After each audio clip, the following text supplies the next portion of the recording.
मेरे नबी 12 रबीउल अव्वल 20 अप्रैल सन 571 पीर के दिन सुबह सादिक के वक्त हमारे नबी दुनिया पे तशरीफ लाए।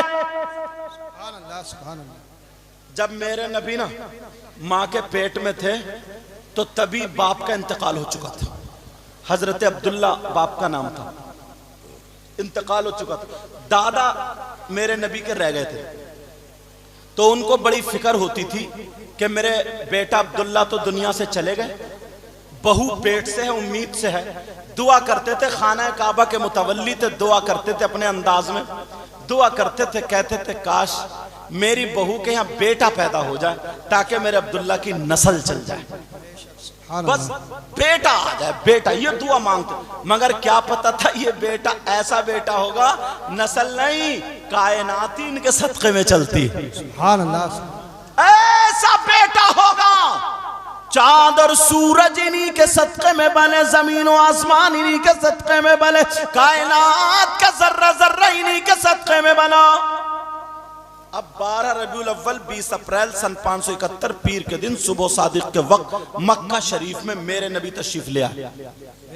और जिस रात में, जिस सुबह में नबी पैदा हुए ना, तो हजरत आमना के पास इतने भी पैसे नहीं थे जो तेल मंगा करके चिराग में डाल लेती और रोशन कर लेती, मगर इसकी एक वजह यह भी थी ताकि पता चले पैदा होने वाला बच्चा नूरानी है। जब नबी पैदा हुआ तो नूर ही नूर हो गया। फरमाती है खरजा मिन्नी नूरा, मुझसे नूर निकला, और जो रास्ते में ऊंट चल रहे थे ना, इतनी रोशनी हुई कि मैंने उन ऊंटों की गर्दनें देख ली। फरमाती ऐसा लगता था जैसे चांद सितारे ना बिल्कुल यहाँ पे नीचे आ गए, नीचे जैसे कुमकुमे लगे हुए होते। फरमाने लगी, अब अब्दुल मुत्तलिब जो थे ना मेरे नबी के दादा, काबे में थे, खबर मिल गई तुम्हारी बहू के यहाँ बेटा आया। और खुशी के मारे दादा झूम गए, भागते हुए दौड़ते हुए आए, दरवाजा खटखटाया, कहा बेटी बहू आमिना। कहा जी अब्बा। कहा बेटा मैंने सुना है मेरे बेटे अब्दुल्ला की निशानी आई है। कहा जी। कहा बेटी बहू अगर इजाजत तो मैं अंदर आ जाऊं। हजरत आमना ने कपड़े संभाले, बहू थी, कपड़े संभाले। कपड़े संभालने के बाद मेरे नबी पे ऐसे करके कपड़ा ढक दिया। नबी पे कपड़ा ढका तो अंदर से रोशनी निकल के ना पूरे कमरे को रोशन किए हुए थी। अब्दुल मुत्तलिब, अच्छा जा रहे हो क्या? अच्छा ना, बाज लोग आते हैं ना 50 का नोट देके निकल जाते हैं, मुंह बंद करना होता है मकसद उनका कि कुछ कहियो मत हम जा रहे हैं, क्योंकि मैं भी तकरीरें करते करते सब जान गया। जी जी।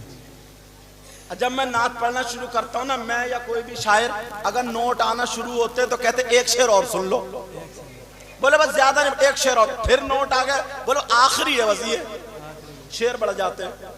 तो ऐसे ही मामला, ये जाने वाले चले जाते हैं। लेकिन सुनो, हजरत आमना कहने लगी अब्बा आ जाइए। अब्दुल मुत्तलिब अंदर आए तो रोशनी कमरे में थी, मगर ऐसी रोशनी जो चिराग और लैंप की नहीं थी। अब इधर आदर देख रहे हैं कि चिराग कहां से जल रहा, डब्बी कहां से, ये लाइट वाइट तो थी नहीं, डब्बी कहां से जल रही है, चिराग कहां से जल रहा। अब मेरे नबी अभी एक दिन के भी नहीं हुए मगर समझ गए। मेरे नबी थोड़े से हिले, पांव का अंगूठा खोल दिया, पांव का जब तलवा खुला रोशनी बढ़ गई। अब्दुल मुत्तलिब की नजर पहुंच गई, कहने लगे बेटी बच्चा तो बड़ा नूरानी है, जब तलवे का ये आलम है तो चेहरे का आलम क्या होगा। सुभान अल्लाह, सुभान अल्लाह, जिंदाबाद। बरेली के इमाम क्या बोले, जिनके तलवों का धोवल है आबे हयात। सुभान अल्लाह, सुभान अल्लाह, प्यार से बोलो बेटा, सुभान अल्लाह। जिनके तलवों का धोवल है आबे हयात, कहो या रसूल अल्लाह। जिनके तलवों का धोवल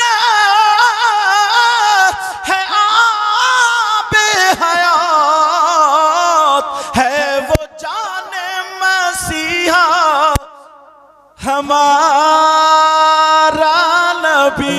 सुभान अल्लाह, सुभान। सब सब लोग कहना हमारा नबी, हमारा और अगर नबी। आका कह दे मेरा गुलाम, हो गया कम।